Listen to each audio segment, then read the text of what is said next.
الفنان احمد السقا ما طلعش جدع وطلع بخيل وطلع شخص سيء جدا ونرجسي وحاجات كتير قوي. ده الكلام اللي داير من اول امبارح عن الراجل، علشان طلع واعلن ان هو انفصل عن مراته ام ولاده بعد تقريبا حوالي 24 او 25 سنه جواز.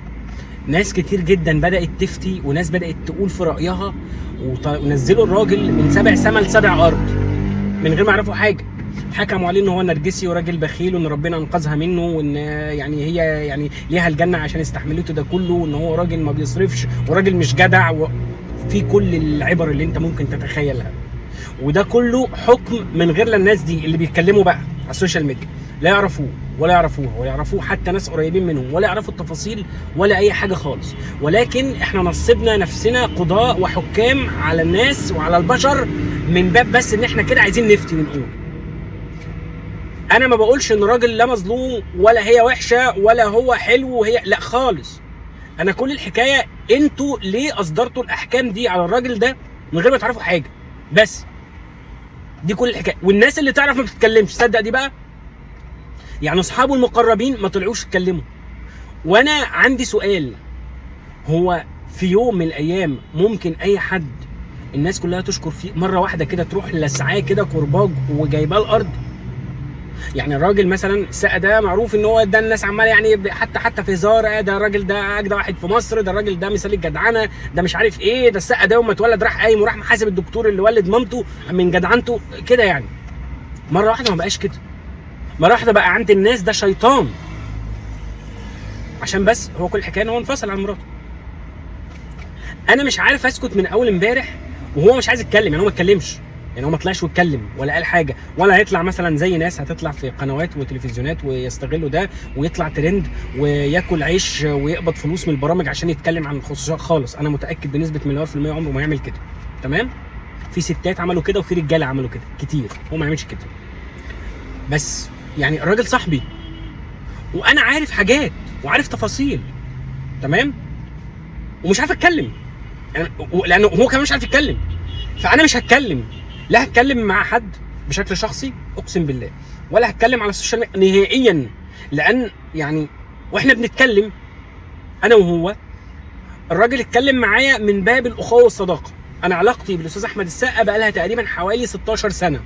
دخلت بيته وكلت وشربت واتقابلنا وبيننا وبين بعض ذكريات حلوه جدا وحاجات كتير قوي ومشاكل، حاجات كتير قوي، تمام؟ والراجل بيعتبرني اخ صغير ليه. فانا مش هتكلم. لكن اللي انا عايز اقوله لكم والله العظيم، احمد السقا مش زي ما انتوا بتقولوا كده، مش زي الصفات الوحشه اللي انتوا بتقولوها كده.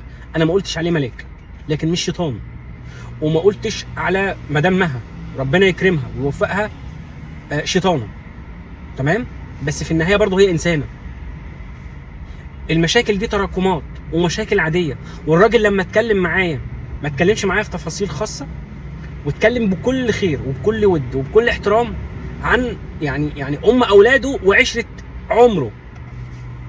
بس في تفاصيل ومشاكل زي اي بيت، خلاص انقطع العيش. ومش اول واحد في النجوم اللي هو يطلق بعد سنين من العمر، بالعكس ده يعني مثلا نور الشريف رحمه الله عليه وبوسي ربنا يديها الصحه اللي هم كانوا يعني حبيبي دائما والعاشقان وحاجات كده، اتطلقوا بعد اكتر من 30 سنه، 30 سنه اكتر، 33 سنه. ومحدش طلع قال ده نور الشريف راجل مش عارف ايه وبوسي خالص. وكان بينهم ما بينهم. وهتلاقي مجدي الهواري وغادة عادل بعد سنين كتيره جدا، يوسف الشريف وانجي علاء بعد سنين كتيره جدا، تامر حسني وبسمه بوسيل بعد تقريبا برضه سنين، حوالي 12 13 سنه 14 سنه. عادي بتحصل وحصلت وهتحصل. ليه نقول ونعمل فرق؟ الراجل مش عارف يتكلم. الراجل امبارح كان في مناسبه، انتوا لو تشوفوه طبعا دبلان في الاول وفي الاخر. هو اكيد هو ما كانش حابب، ولا حد حابب يخرب بيته بايده، ولا حد حابب ان هو يعني ينفصل عن مراته وام ولاده بعد العشره دي كلها. ولكن اكيد ليه اسباب، وزي ما هي ليها اسباب بالمناسبه، هي اكيد ليها اسباب. اكيد خلاص العيش انقطع، خلاص احنا كده بعيد عن بعض، اريح لنا واحسن لنا واحسن لاولادنا. نحترم ده وخلاص. وخاصه ان مفيش حد فيهم اتكلم كلام فج. ناس قالت لا اصل هو كان حاطط وهو بيكتب البيان كلمه الستر بين قوسين. انتوا ليه مثلا فسرتوا كلمه الستر ديت ان هي مثلا عيب؟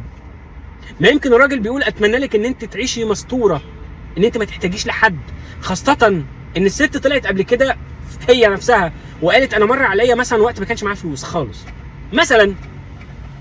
انت فاهم الفكره؟ فهو يمكن يقول اتمنى لك ان انت تفضلي تعيشي مستوره وما تحتاجيش لحد، وان انت تفضلي معززه مكرمه مثلا. انا يعني ما اقصدش ان هو يقصد كده بس انا بقول لكم ليه تفسروا ده. ارجوكم يا جماعه استقيموا، استقيموا. البيوت اسرار، وكل بيت ياما فيه، والهدوم ياما بتداري. شكرا.